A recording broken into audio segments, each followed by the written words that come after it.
Hello everyone, welcome to education 360 degree. देखिए, हर किसी का सपना होता है कि वो जिस करियर ऑप्शन को चूज कर रहा है उस करियर ऑप्शन में उसे पैसा तो मिले ही मिले, साथ ही साथ उसे इज्जत खूब मिले। और आज हम इस करियर काउंसलिंग सेशन में जिस करियर पर चर्चा करने वाले हैं वो एक ऐसा करियर है जिसमें आपको पैसा और इज्जत दोनों का बराबर कॉम्बिनेशन मिलेगा। जी हाँ, हम आज चर्चा करेंगे कि टीचर कैसे बना जा सकता है। तो चलिए शुरू करते हैं।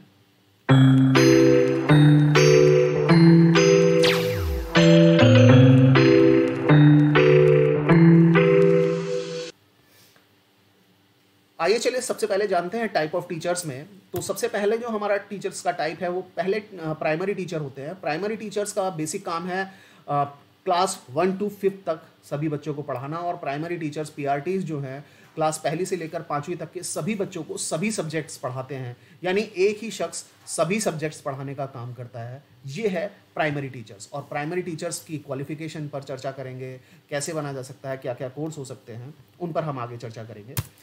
देखिए, प्राइमरी टीचर्स के बाद आते हैं सेकंड टाइप के टीचर, वो हैं टीजीटीज, ट्रेन ग्रेजुएट टीचर्स। इनका काम होता है क्लास 6ठी से लेकर 10वीं तक के बच्चों को पढ़ाने का। और ट्रेन ग्रेजुएट टीचर्स का बेसिकली ये कैसे डिसाइड होता है कि वो क्या सब्जेक्ट पढ़ाएंगे।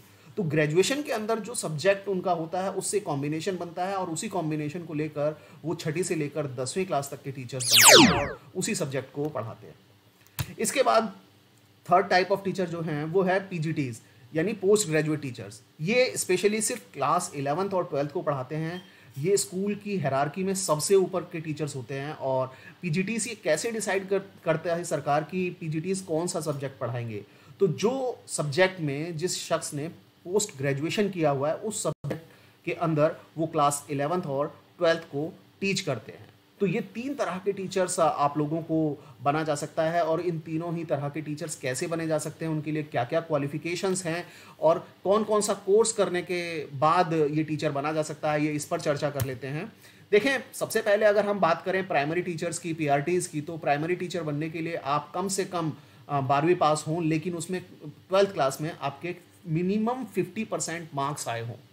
ये पहली क्वालिफिकेशन है। और इसके अलावा जो टीचर ट्रेनिंग का कोर्स होता है DLEd, diploma in elementary education, ये आपको 12वीं पास करने के बाद करना होता है। और अगर आप 12वीं पास हैं और डीएलएड के कोर्स आप लोगों ने कंप्लीट कर लिया है तो आप प्राइमरी टीचर बन सकते हैं। लेकिन ये सिर्फ एक बेसिक सी क्वालिफिकेशन है। इसके अलावा एक चीज़ पर और हम चर्चा करेंगे, वो आगे मैं बताऊंगा आप लोगों को, कि अगर आप 12वीं पास हैं, 50% आपके मार्क्स हैं, आपने डीएलएड भी कर लिया है, तो आप टीचर नहीं बन सकते हैं। जी हाँ, इसके अलावा आपको कुछ और क्वालिफिकेशन भी चाहिए होती है।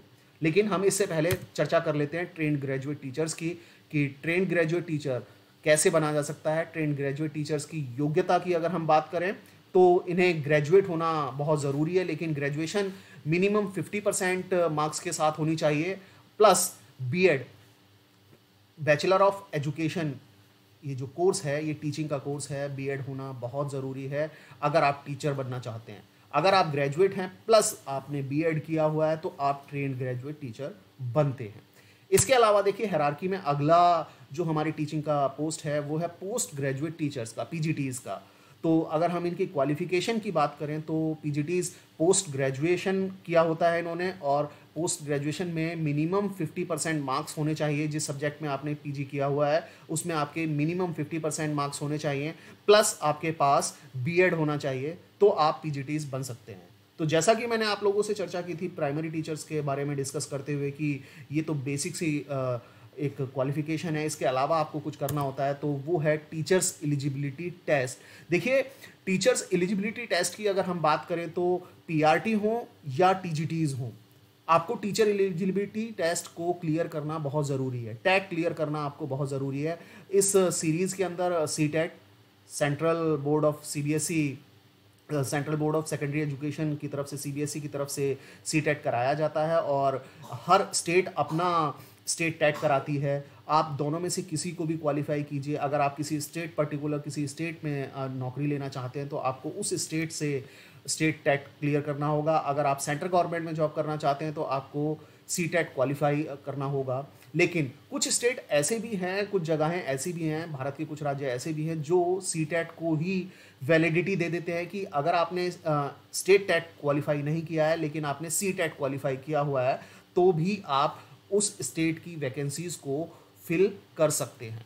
तो देखिए, अब हम चर्चा करते हैं कि किस तरीके से आपको नौकरी मिल सकती है। देखिए, अगर आप 12वीं पास है, आपने डीएलएड कर लिया है और 50% मार्क्स आपके हैं, तो उसके बाद आपने सीटेट भी क्वालिफाई कर लिया है या एसटेट क्वालिफाई कर लिया है। इसके बाद आपको पर्टिकुलर उस स्टेट की वैकेंसीज पर नज़र रखनी होगी जहां आप नौकरी करना चाहते हैं, या सेंट्रल गवर्नमेंट के कुछ संगठन है, जैसे केवी है, केंद्रीय विद्यालय संगठन है, नवोदय विद्यालय संगठन है, उनमें आपको वैकेंसीज का इंतज़ार करना होगा और वहाँ फिर आप अप्लाई करेंगे और अप्लाई करने के बाद वो पर्टिकुलर एजेंसी आपका टेस्ट लेगी और टेस्ट लेने के बाद अगर आप उस टेस्ट में क्वालिफाई हो जाते हैं तो आप नौकरी को बहुत आसानी से प्राप्त कर पाएंगे।